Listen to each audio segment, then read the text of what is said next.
এখন যে আত্মা জাগতে যাচ্ছে তিনি একজন ফুটবল প্রেমী, জনদরদি, মানুষের জন্য নুয়ে পড়া একজন বৃক্ষ সমব্যক্তি।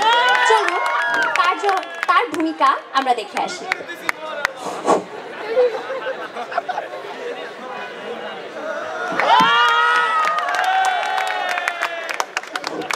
শুরু করিতেছি মহান আল্লাহর নামে, যিনি পরম করুণাময় এবং অত্যন্ত দয়ালু।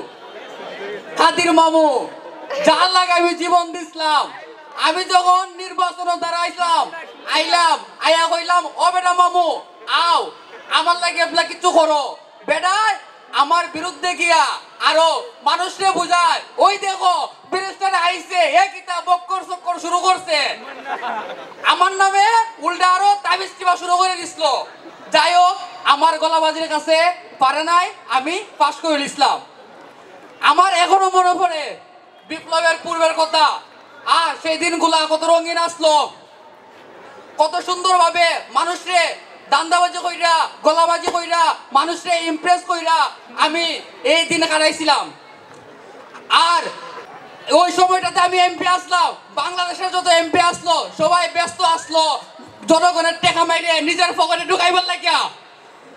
আর এর মূল হোতা আমাদের সবচেয়ে বড় দুর্নীতিবাজ আসলো আমাদের আফা। আমরা নিজ চোখে দেখছি, অথচ সবসময় আফারে কি করছি, চোখ বুঞ্জা আফার দুর্নীতিরে ডাইকে রাখছি। তারপরও আপনারা কইবেন না যে আন্দোলনের খলনায়ক আমি। যখন জুলাই আন্দোলন হইল তখন সর্বপ্রথম মিডিয়ার সামনে হেলমেট বাহিনীর পক্ষে কেনা কথা কইছিল, আমি ব্যারিস্টার সুমন কথা কইছিলাম। আমি সর্বপ্রথম মানুষরা বুঝাইছিলাম, হেলমেট বাহিনীর পক্ষে কথা কইছিলাম। এই সাহস আমি ছাড়া আর কেউ হইছিল না। তারপর আপনারা কইতে চাইবেন না যে এই আন্দোলনের খলনায়ক আমি। লাখ লাখ ফ্যান ফলোয়ারের গালি শুননা হারি একটু উপেক্ষা কইরা দিনের পর দিন আমি এই আফার দালালি কইরা গেছিলাম। তারপর আপনারা মানবেন না যে এই আন্দোলনের খলনায়ক আমি। শুনেন, আমি আপনারা কথা দিতেছি, আপনারা যদি আমার খলনায়ক নাও মানেন, আমি আপনাদের কথা দিয়ে গেলাম, আমি গাম দিয়ে না পানি দিয়ে